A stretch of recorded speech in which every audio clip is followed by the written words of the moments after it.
Alhamdulillah, dari periode pertama sampai sekarang 0 rupiah tidak menggunakan anggaran apapun. Oke. Anda bisa membedakan antara partai politik dengan DPR. DPR itu adalah lembaga negara.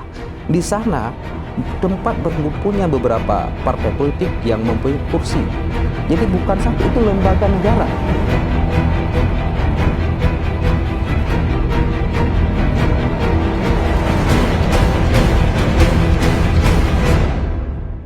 Assalamualaikum warahmatullahi wabarakatuh. Kembali lagi dengan saya Siti Aminah di channel PTM, tepatnya di episode ke-94 tahun ketiga, edisi Kamis 13 Juli 2023. Bagi rekan yang belum subscribe, silahkan subscribe, dan kita masih menunggu komentar yang positif dan membangun pastinya. Bagi rekan PTM, kita akan membahas soal tentang penyelenggara pemilu 2024.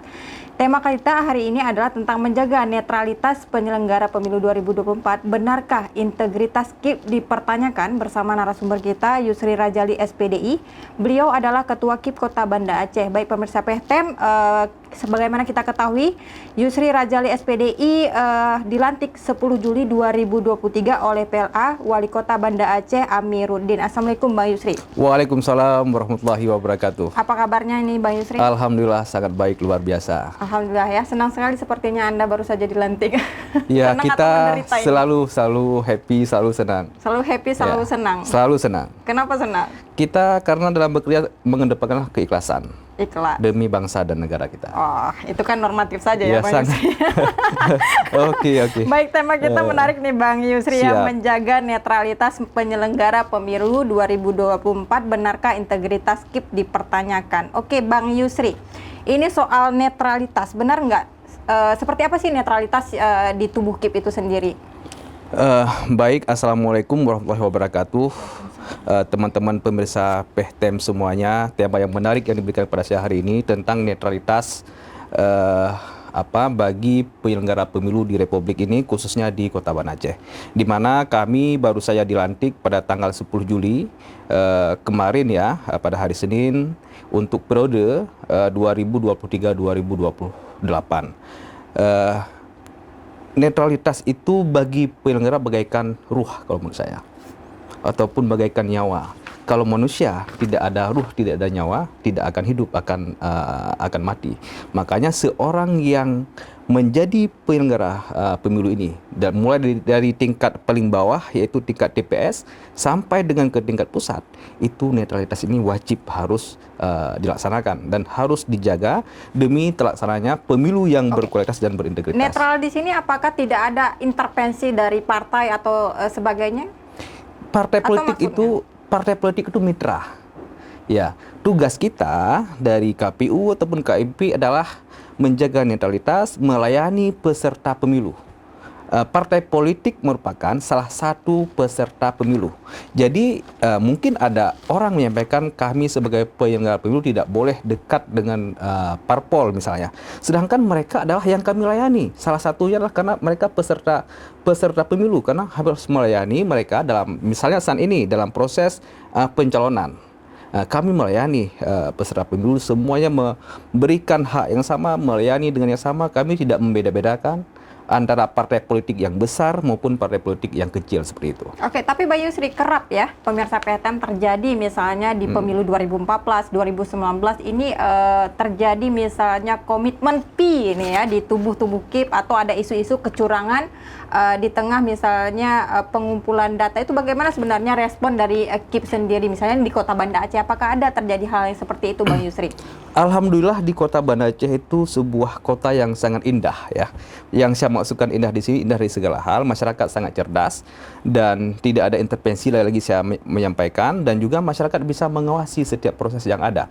Dan data-data yang ada pun itu kami publish secara transparan di website resmi KIP dan juga di media sosial resmi KIP Kota Banda Aceh. Jadi sangat terbuka bagi masyarakat siapa saja yang mau melihat misalnya data hasil pemilu 2019 yang lalu, ataupun apa yang sedang kami kerjakan saat ini, semua kami publish di media sosial dan masyarakat bebas mengaksesnya di website resmi KIP Kota Banda Aceh seperti itu. Oke, Bang Yusri, tapi ini masalah personal Anda juga sebagai ketua KIP ya. Iya. Ini Anda terpilih apa secara rapat pleno atau seperti apa? Saya terpilih sebagai Ketua KIP Kota Banda Aceh itu melalui rapat pleno, karena itu salah satu aturan yang ada bahwa juga ketua merangkap sebagai anggota. Dengan rapat pleno dengan menggunakan tanpa voting, tapi dengan secara musyawarah dan mufakat. Oke, ada nih tanda kutip ya Bang Yusri, kita dengar isu dari masyarakat bahwa menjadi ketua KIP ataupun anggota KIP ada 3, power, money, dan kolega politik. Anda apakah termasuk dalam 3 hal tersebut? Ya, saya alhamdulillah dari periode pertama sampai sekarang 0 rupiah tidak menggunakan anggaran apapun. Oke, Anda tidak membayar fee apapun? Tidak membayar apapun dalam hal ini. Kepada DPRK? Kepada siapapun. Kepada siapapun? Oke, bagaimana dengan kolega politik? Kolega politik dalam Islam itu juga diaturkan hubungan silaturahim dengan siapa saya komunikasi yang baik dengan siapa saja, dan itu dalam Islam bahkan di Rasul menyampaikan bahwa dengan silaturahim itu dapat memperpanjangkan umur, memudahkan rezeki dan sebagainya. Jadi hal yang ini yang perlu kita. Jadi membangun hubungan yang baik dengan siapapun, saya rasa itu memang ajaran agama kita seperti itu. Oke, jadi Anda mengakui bahwa terpilihnya Anda jadi ketua KIP Kota Banda Aceh ini berdasarkan kecerdasan dan kemampuan. Kecerdasan kemampuan itu ada batas. Maksudnya yang saya pahami kecerdasan dan kemampuan ini adalah kalau saya bilang cerdas, mungkin ada orang lain yang lebih cerdas. Ya. Saya misalnya bodoh, ada orang lain juga yang lebih bodoh. Jadi itu merupakan takdir dari Allah Subhanahu wa taala. Oke, jadi Anda menganggap bahwa Anda hari ini kemarin dilantik sebagai ketua KIP Banda Aceh sebagai takdir, bukan sebagai Anda yang memilih atau seperti apa? Tidak ya. Apakah ada dapat tekanan dari DPRK Kota Banda Aceh nih Bang Yusri? Kita tidak ada dapat tekanan dari siapapun. Ya, karena proses dalam seleksi KIP itu sangat transparan, ya, sangat transparan. Semua dipublish, semua tahapan itu terpublish dengan baik di semua media, dan prosesnya sangat transparan. Berbagai macam tahapan-tahapan yang kita lalui, semua dengan lembaga-lembaga yang punya kredibel. Jadi tidak ada masalah ada yang seperti host yang sampaikan tadi. Yakin, transparan. Itu, ya bisa dilihat. Kalau untuk Kota Banda Aceh, semua proses tahapan itu ada disampaikan melalui website resmi DPRK Kota Banda Aceh. Bener nggak? Tanda kutip ya, karena ini Anda juga harus menjelaskan kepada pemirsa PHTM di rumah, orang-orang yang terpilih menjadi anggota penyelenggara pemilu di KIP, misalnya Kota Banda Aceh, sudah mendapatkan bocoran soal lebih awal. Kalau masalah bocoran soal itu, tidak ada bocoran soal sama sekali.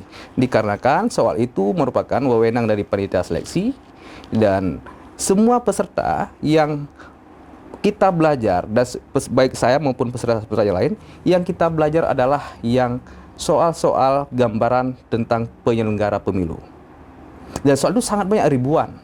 Bisa akses di Google. Itu ribuan soal. Jadi kita belajar tentang kisi-kisi yang ada kemungkinan yang akan keluar pada saat ujian itu. Ditambah kalau di Aceh misalnya ada tentang UUPA misalnya, ada tentang kearifan lokal misalnya. Jadi itu yang kita pelajari. Kalau seperti kami misalnya yang sudah pernah menjabat, itu sudah menjadi makan sehari-hari dalam regulasi-regulasi yang ada tentang pemilu. Tinggal memperkaya dengan membaca seperti itu. Jadi tidak ada bocoran soal sama sekali. Oke, di 5 tahun ke depan nih Bang Yusri ya, apa kesulitan misalnya menjadi penyelenggara pemilu nih? Bang Yusri kan sudah berpengalaman, apa hal yang paling terberat? Sebenarnya kalau di Kota Banda Aceh ini semua masyarakat sangat cerdas, ya, sangat bahkan tingkat partisipasi pada pemilu sebelumnya, pemilu 2019 sangat tinggi. Jadi khususnya untuk di Kota Banda tidak ada hal yang terberat sama sekali di dalam melaksanakan pemilu 2024. Tentunya khususnya di Kota Banda Aceh, dukungan dari pemerintah, ya, dari pemerintah Kota Banda Aceh itu sangat besar untuk KIP Kota Banda Aceh dalam menyukseskan agenda nasional untuk mewujudkan pemilu 2024 yang berkualitas dan bermartabat. Tidak ada hambatan sama sekali untuk menyukseskan agenda besar tersebut. Oke, apakah sulit juga untuk menjaga integritas nih di tubuh KIP Bang Yusri? Apalagi sebenarnya kan kalau misalnya Anda menjelaskan itu secara normatif ya, secara pandangan Anda, tetapi secara lapangan kan banyak tuh kasus-kasus yang bermunculan. Misalnya KIP kan di Kota Banda Aceh, nanti kan ke KIP provinsi langsung ke KPU. Yeah, nah itu benar. seperti apa prosesnya? Semua prosesnya transparan, ya. Kalau misalnya yang proses yang Anda maksudkan itu adalah suara hasil pemilu misalnya, itu proses rekap itu berjenjang setiap tahapan. Mulai dari tingkat kampung, tingkat kecamatan, tingkat kota Banda Aceh, tingkat provinsi sampai ke tingkat nasional. Itu dilakukan terbuka. Rapat pleno terbuka. Ya. Jadi ada saksi partai politik yang hadir. Saksi peserta pemilu yang hadir menyaksikan proses itu. Ada penguasaan dari masyarakat yang juga menyaksikan itu. Jadi prosesnya sangat terbuka. Yang menjadi mungkin ya, yang menjadi itu adalah yang isu-isu hoax yang disebarkan oleh masyarakat bahwa terjadi kecurangan, misalnya terjadi ini, terjadi itu, padahal itu mereka tidak tahu detail. Makanya kami menghimbau kepada masyarakat, apabila ada melihat isu yang membaca di media sosial isu-isu hoax tersebut, mengkonfirmasi dulu atau meng-cross-check dulu kepada website KPU misalnya, website KIP Banda Aceh yang kalau ada di KIP Banda Aceh. Kita sangat transparan. Bahkan kalau hasil survei 2022 pada bulan Maret kalau tidak salah saya, lembaga KPU itu menjadi lembaga nomor 3 kepercayaan publik di Republik ini. Itu bisa di cross-check. Meskipun kita lihat ya, kalau misalnya di pemilu 2019 lalu sempat perang cyber juga ya, antara KPU sempat datanya sempat error dan sebagainya. Itu kan hal-hal di luar jangkauan masyarakat, Bang Yusri. Tapi kita tetap tentu masyarakat ada beberapa hal memang mempertanyakan soal zona integritas ya. Zona integritas, benar sekali. KIP, karena memang terkait tentang suara kerap kali misalnya hilang. Suara yang hilang, misalnya kan itu ada beberapa saksi misalnya di mungkin tidak di kota Banda Aceh, tapi kan kota Banda Aceh menjadi center lah kalau di provinsi menjadi toladan. Nah, ini apa sebenarnya kesiapan kalau KIP Kota Banda Aceh untuk penyelenggara pemilu 2024? Apakah memang lebih sulit dibandingkan sebelumnya kalau misalnya Anda perkirakan ini, Bang Yusri? Ya, kalau saya perkirakan pemilu 2024 itu juga hampir sama dengan pemilu 2019. Di mana pemilu 2019, pemilu serentak 2019 juga memilih 5 surat suara ya, seperti itu ya. Dan juga pada pemilu 2024 juga sama dengan pemilu 2019 yang lalu. Jadi tidak ada hal yang begitu sulit. Namun demikian kita untuk mengantisipasi, untuk menyukseskan agenda besar ini di awal periode kami ini, langkah pertama yang akan melakukan adalah melakukan konsolidasi, koordinasi dengan semua stakeholder yang ada di Kota Banda Aceh, semua pemangku kepentingan yang ada, bergerak bersama karena KIP tidak bisa bergerak sendiri. Kami tidak bisa menyukseskan pemilu sendiri tanpa ada bantuan dari semua pihak. Khususnya misalnya dari teman-teman media. Untuk tingkatnya partisipasi pemilu itu sangat berperan, itulah teman-teman media. Makanya saya secara pribadi juga secara kelembagaan itu membangun hubungan baik dengan teman-teman media, selain membangun hubungan baik dengan pemerintah Kota Banda Aceh dan membangun hubungan baik dengan anggota DPRK dan juga partai. Anggota DPRK juga secara kelembagaan, DPRK itu adalah lembaga negara juga. Jadi KIP Kota Banda Aceh dengan DPRK adalah mitra. Sering dikaitkan kalau misalnya KIP sudah bermitra dengan DPRK ataupun DPRA, itu terjadi sesuatu yang memang tidak pandangan ya. Mungkin KIP tidak independen lagi atau sudah milik partai. Kenapa sekali pertanyaan seperti itu nih, Pak Yusri? Mungkin Anda bisa membedakan antara partai politik dengan DPR. DPR itu adalah lembaga negara. Di sana tempat berkumpulnya beberapa partai politik yang mempunyai kursi. Jadi bukan satu, itu lembaga negara. Ya. Jadi secara kelembagaan KIP itu harus punya hubungan harmonis baik dengan DPR, dengan pemerintah Kota Banda Aceh misalnya, dengan kepolisian misalnya, dengan TNI Polri dan sebagainya. Itu harus punya hubungan yang baik. Sedangkan partai politik adalah yang harus kami layani. Jadi kami harus menerima telepon 24 jam apabila ada teman-teman partai politik yang ingin konsultasi terkait dengan tahapan-tahapan pemilu. Jadi hal sangat mustahil apabila kami tidak boleh berhubungan dengan partai politik. Jadi peserta pemilu itu ada 3 ya sebenarnya, bukan hanya partai politik. Yang pertama ada pasangan calon presiden dan wakil presiden. Yang kedua ada partai politik. Yang ketiga ada perseorangan, yaitu DPD RI. Jadi ketiga peserta pemilu ini kami harus memberikan pelayanan yang prima, pelayanan yang baik supaya mereka terlayani dengan baik. Selain itu kami juga menjamin data pemilih. Oke, Pak Yusri, Anda sebagai Ketua KIP Kota Banda Aceh, apakah ada sumpah jabatan? Ada sumpah jabatan itu sebagai anggota KIP Kota Banda Aceh. Ada sumpah yang diikrarkan. Ada ya? sumpah yang diikrarkan. Artinya apapun terkait tentang integritas itu memang sudah ada tanggung jawab. Sudah ada tanggung jawab. Itu bukan hanya tanggung jawab kepada masyarakat, tapi tanggung jawab yang besar adalah kepada Allah Subhanahu wa taala dan juga tanggung jawab kepada diri kita sendiri dan juga kepada masyarakat. Dan itu menjadi harga diri ataupun menjadi harga mati bagi setiap penyelenggara pemilu, itu harus punya berintegritas yang tinggi. Oke, ada kalimat ataupun isu nih Bang Yusri, Anda juga harus menjelaskan ini hanya isu ya. Ya, Isu itu benar bisa sekali. muncul dari perkataan orang, dari Ya, media benar, dan lain benar. sebagainya. Dan ini juga perlu dijelaskan, misalnya Anda sebagai ketua kerap sekali misalnya ada intervensi dari DPRK. Apakah Anda pernah misalnya ditekan oleh DPRK? Belum pernah ya? Kita tidak pernah ditekan sama sekali oleh siapapun karena lembaga kita adalah lembaga independen. Independen, Anda benar, itu secara normatif lembaga independen. Tapi kadang-kadang orang memandang bahwa KIP itu dipegang atau diatur juga, bisa diatur oleh anggota dewan. Tidak bisa diatur KIP ini oleh anggota dewan. Bahkan semua biaya pemilu ini adalah kalau pemilu legislatif ya, pilpres semua anggaran nasional. Jadi tidak ada hubungan sama sekali dengan Kalau seandainya itu terjadi nanti ke depan ditekan, Anda harus ngapain? ya, kita selaku penyelenggara pemilu ditekan sebenarnya harus siap. Harus siap seperti apa? Apakah Harus siap menjaga netralitas kita. Tidak ada boleh memihak kepada siapapun. Kalau lembaga DPR itu harus kita hormati, karena itu merupakan lembaga negara. Anda harus tunduk kepada KIP provinsi atau seperti harus ya? Kita adalah hierarki. Ya, KPU ini hierarki, KPU RI, KPU kalau di Aceh namanya KIP Aceh ya, kalau di kabupaten kota KIP kabupaten kota, ini merupakan hierarki. Ya, khususnya di Aceh karena ada keistimewaan sesuai dengan UU PA dan juga kanun dalam turunannya, agak berbeda sedikit proses seleksinya dengan di provinsi yang di luar Aceh, di mana kalau kita di sini ada 3 lembaga yang terlibat, di mana proses penjaringan itu dilakukan oleh lembaga DPR. Ya, ini jangan dipolindirkan, bukan partai politik yang rekrut KIP ya, tapi adalah oleh lembaga DPRK kalau di Banda Aceh.